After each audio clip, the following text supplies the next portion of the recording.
Today we're going to be talking all about wedding coordinators and supervisors, and also the difference between a wedding venue coordinator. So I'm going to jump right in to Sue with this question. What is the difference between a wedding coordinator or supervisor and a wedding venue coordinator? Look, sometimes it's just about a name you select for someone. So, for example, Mhm. at my venue, even though I'm the planner and I organize everything, I've got to have someone there on the day to help with everything. And I just like the term supervisor. It was a personal choice for me because I feel like they were supervising and making sure Mhm. things ran to time. But then I probably almost could have called. I've got Courtney that does this for me. I could have almost called Courtney a venue coordinator, but it didn't sound right to me. But then I Mhm. know other places that have venue coordinators, which their job is to actually put the schedule together, check that suppliers are going to turn up. So sometimes it can just be the name, but there definitely are different roles because I handle all of that. And literally, it's here's the paperwork, Courtney. You go through this and you make sure everything's running to time. But I know at venues you've worked at too, Sarah, the venue coordinator is very different than that. That's true. I know with a lot of venue coordinators that I have worked with, and sorry about that noise if you can hear it, guys. It's Coda. I've got my little grand doggy coming in here to say hello. Yeah, so a lot of venues that I had worked with in the past, the venue coordinator was more in charge of what happens at the venue. So they would be the person that liaises with the chef and the venue staff, and if the wedding was happening on site, the ceremony, they would also look at making sure that area was kind of set up and all ready to go.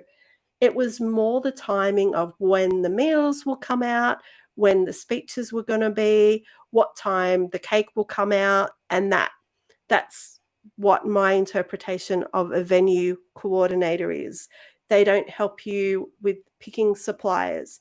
They may give you a list of recommended suppliers that of people who have worked at that venue, but they don't help with anything else apart from what is happening on at that venue. And they're Um, employed by the venue to protect the name of the venue in a sense, really, aren't they? Protect their reputation. Exactly, exactly. Whereas with a wedding coordinator, which is similar to what Courtney does with you as a wedding supervisor, I did on the day wedding coordination with my wedding business when I had that. And what that actually entailed was in the couple of weeks before the wedding, I would contact the bride and groom once they had booked me. They would give me a list of all of their suppliers.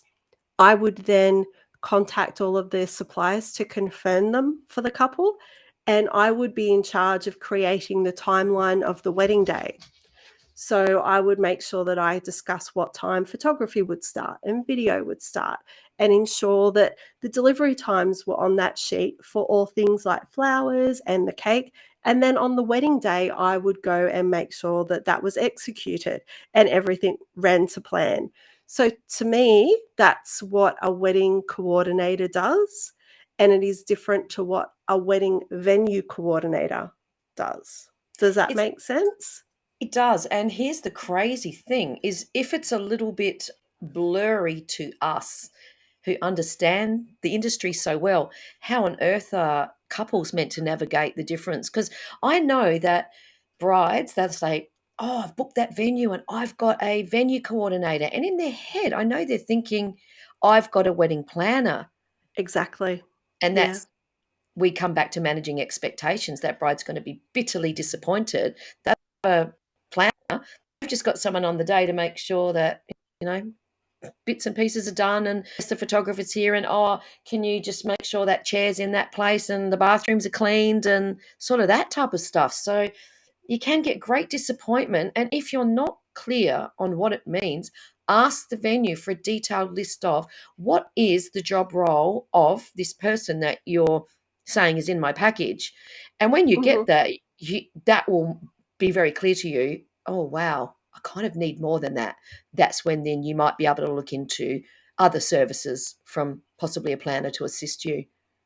Exactly, and that comes to the next question, why should I hire a wedding coordinator or a supervisor? What's your thoughts on that, Sue? Oh, on a wedding day when you're the bride, you're up at like 4 or 5 in the morning. You're thinking out your hair, your makeup, your clothes, your shoes, your dress. Oh, my bridesmaids. Oh, Nana, my mum. How are you supposed to navigate all this and the emotional feelings of being a bride to now I have to just jump out of my emotional right brain into my left brain, and I have to now be a logistics person and let me get my list and tick through things. Like, how are you supposed to do that? That's a really difficult thing to do. Yeah, and that's one reason why I think if you can't if you can't afford a wedding planner, if you can't afford to get a wedding coordination package that helps you with timeline writing or anything, at the very minimum, if I had my time over again as a bride, I would make sure I had someone on the day as a coordinator to keep everything on track. Where would you have Because found that person? Like I don't know, you had just so many issues with your wedding years ago, mhm, which is really what drove you to this business so that you could stop it happening to others. If you think back then, where would you have pulled that person from? Would it have been someone you knew if you couldn't find that service? I mean, who I is that think if person? I know, and that's what was so hard back then. You don't realize you need it until the day, and And then that it's is too the late. problem. Exactly. So that's why I think it is so important, and it's so much easier these days with things like social media and all of the wedding groups on Facebook. So many brides join them and they chat to other brides, and it's really great because past brides can tell upcoming brides what they wish that they had, and 9 times out of 10 they say they wish they had had someone, whether it be a coordinator or a family friend, that would have stepped in and just said, I will take care of this for you, because you don't realize you need it until it's too late. And that's what happened to me, because it was like I wanted to put things on the tables. I wanted to do this. I wanted to do that. It's like, oh, but hang on, I'm supposed to be getting ready. You actually don't think that until you are there and it is all happening. So for me, having been a bride and having been a wedding business owner who did offer wedding coordination services, I really think at the minimum you should have an on the day coordinator. And if you don't have the budget for it, get someone who can play that role. Even if you say to them, this can be your wedding gift to me, because believe you me, it will help everything run a lot better.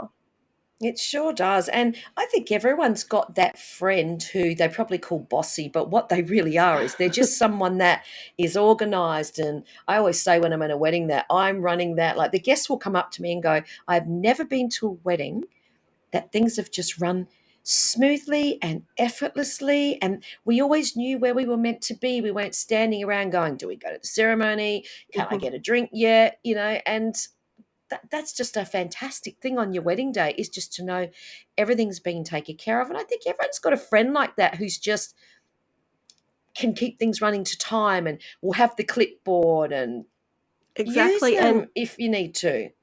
Exactly, and that's the benefit of having someone there run the day, that things will go to plan, things will run to time. You won't miss out on things because you're running late here or you're running late there, and it will just flow so much better. So that would be why I would recommend that you have a coordinator or a friend who can A do it bossy for friend. you. A bossy A bossy friend. friend. Yes, absolutely. Yeah, and people don't understand that if you just run 5 minutes late for the ceremony, Mhm. it's just this snowball effect. And I think if you have got on your invitation, we're getting married at 3 p.m., get married at 3 p.m. I'll do everything as far as rushing the come Yeah. on, guys, let's move it to keep things running to time, because 5 minutes here, 10 minutes there.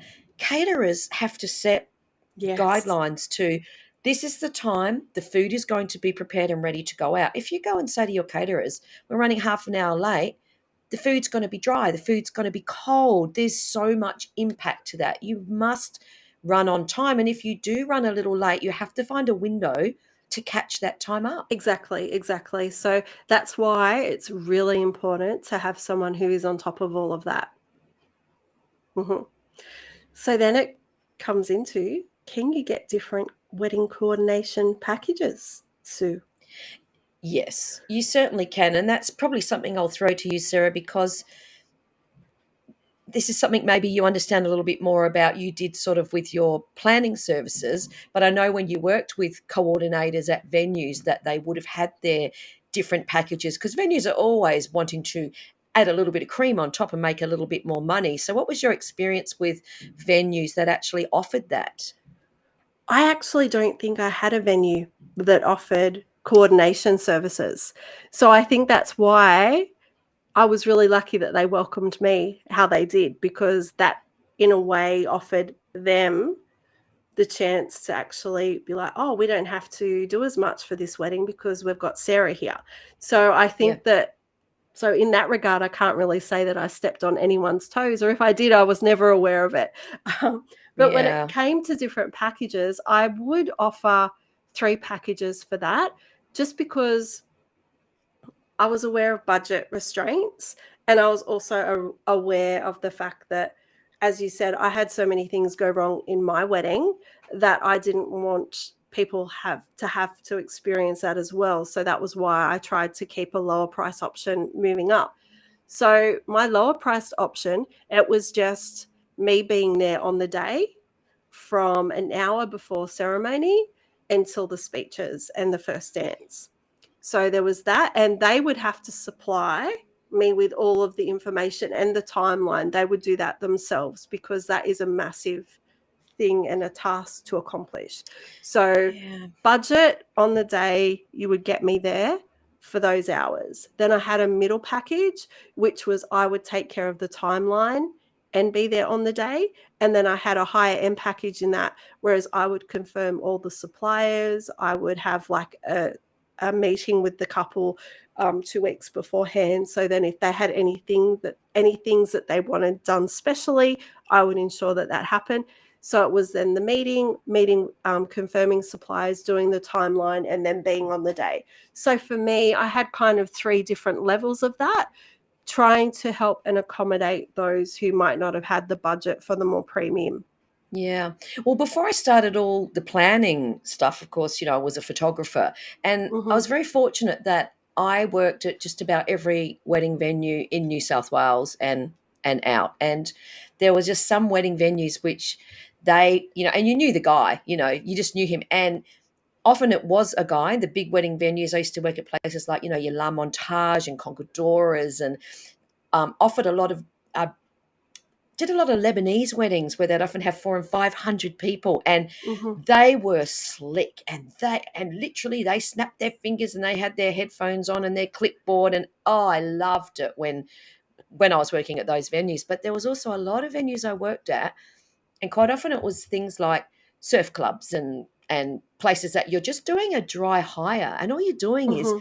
you're hiring a space, and there was nobody and there was nothing. And as the photographer, I'd arrive and I'd walk in and I'd be like, okay, the guests are ready to come in. They haven't even finished setting the venue. Is there a DJ? Is there an MC? Is someone going to play? So I really got to experience what it was like. These dry high places, absolutely no one had a clue what was going on. So I would then have to put one for 10 minutes and just sort of go, right, okay, you do this, you do that. Okay, can you play that song? So I really got to see the difference and people just sometimes think they hire a venue and they hire a styling company and they hire this person and it's all just going to magically come together. But it And doesn't. it And there's no doesn't. Yeah. schedule. There is no timeline. And I've had weddings where I've just zipped off to the bathroom and come back and they're cutting the cake. And I'd come back and go, are you joking? I'm the Mm-hmm. photographer. I just went to the bathroom and things like this because there was nobody there. Like, of course, at my venue, it's Courtney's job to go, okay, right, we're about to do this. Before we start speeches, Dave, photographer, are you ready? He's got to make sure he's got his lights and his correct lenses. Simon, videographer, are you ready? Is this ready? Mm-hmm. Now we go. So it was good I got to experience that never happening and which made it that I had to become this person into venues where I would walk into and just go, oh, this is amazing. They would literally like snap their fingers. Right, Sue, we're cutting the cake now. Great, that's all I need to know. Right, we're going to do first Exactly. dance now. Fantastic. So I've Yeah. experienced it all like that. Yeah. And that's so true. It just comes down to what a venue will offer, and not a lot of venues offer that type of finger snapping service.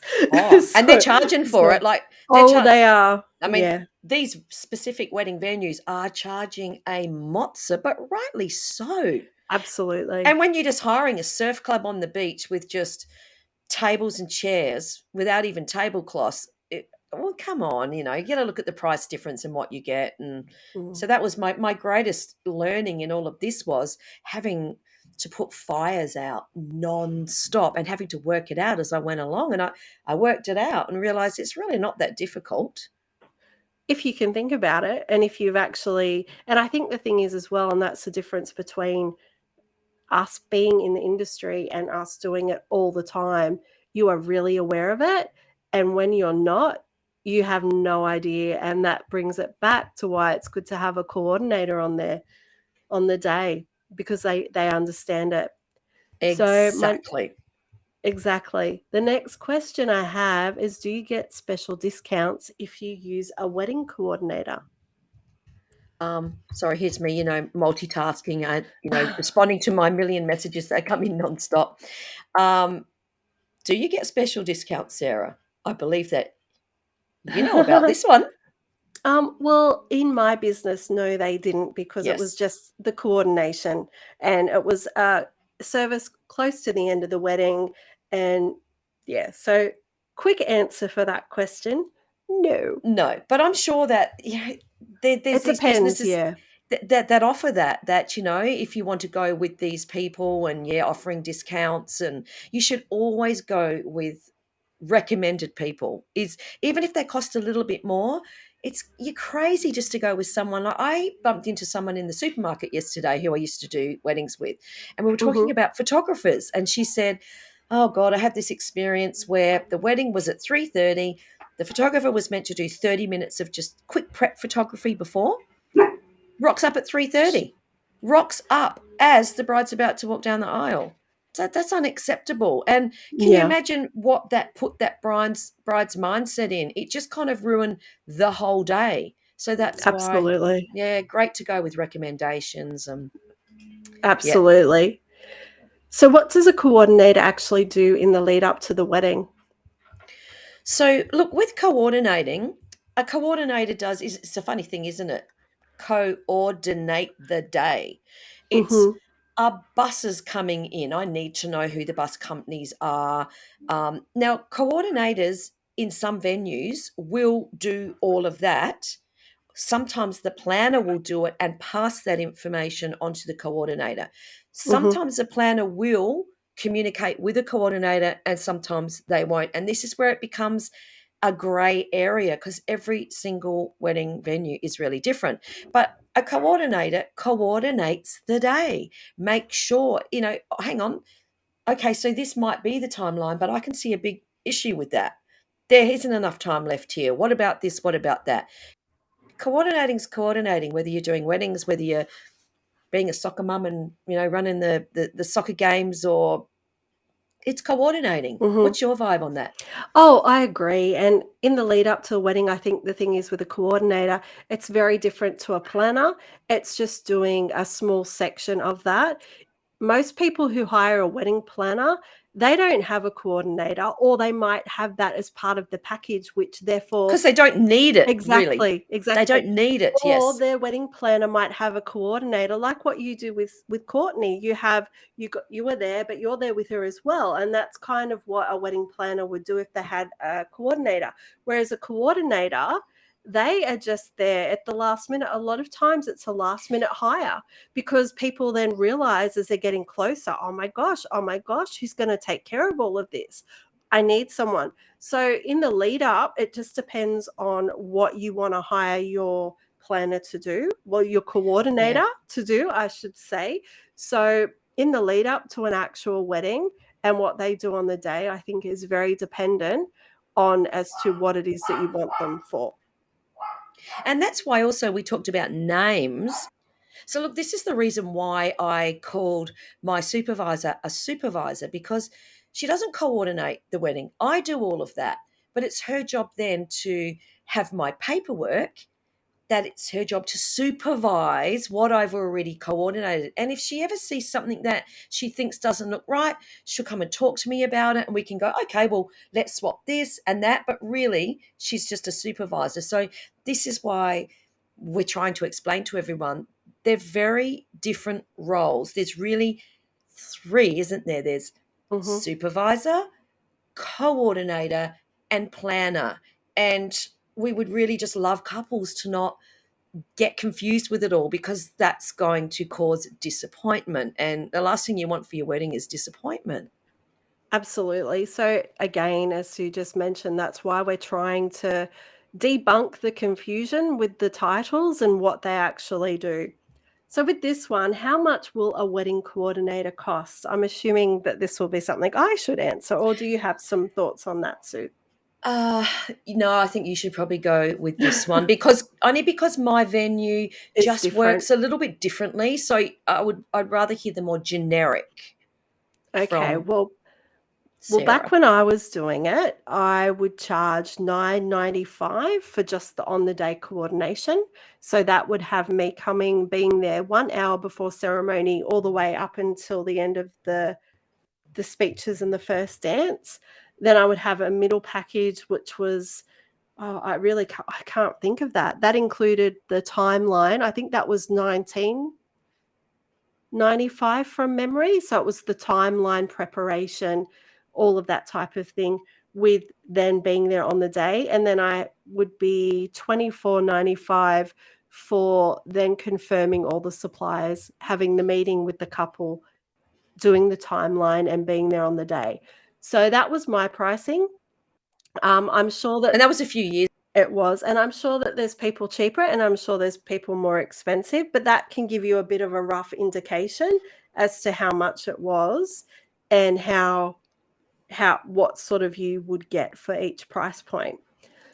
And And there Sarah, there's brides that don't really care. There's brides that go, "Oh, I just want to get married on the beach and we're just going to have a drink," and none of that phases them. exactly, and that's But they're fine. not all. Yeah, That's fine, but the larger percentage want their wedding day to go seamlessly without a hitch and have everyone raving about it. absolutely. So that's where a wedding coordinator could come in and help you if you need it. Then the last question for this episode is, what would happen if my wedding coordinator is sick or cannot make it on the day? Yeah. Well, normally there's some sort of a backup. It's like if my supervisor Courtney wasn't available, I also have Deanne. So I have layers of people that I can bring in. So anyone who's set up with a good business will have backups. Like you said, you had yours was more family orientated. You had your Mhm. partner and you had your son, and they were fantastic. They could step up should something happen with you. But at venues where we were talking before about, we had a lovely venue coordinator up in the Hunter. What would have happened if she was not available? Did they have a backup? I have no idea. I have no Yeah, because idea. that didn't happen, did it? No, But exactly. I'm sure they would have surely had I'm other sure they people would have. that they could have brought in. Exactly, because usually I think she was like the head venue manager, and then I think that they had others under her. So they probably would have just stepped up. And again, this all just comes back to why it's important to have a good timeline in case somebody is unwell or in case someone can't Yeah, make it. Then all that information is there, and pretty much then your bossy best friend could do it.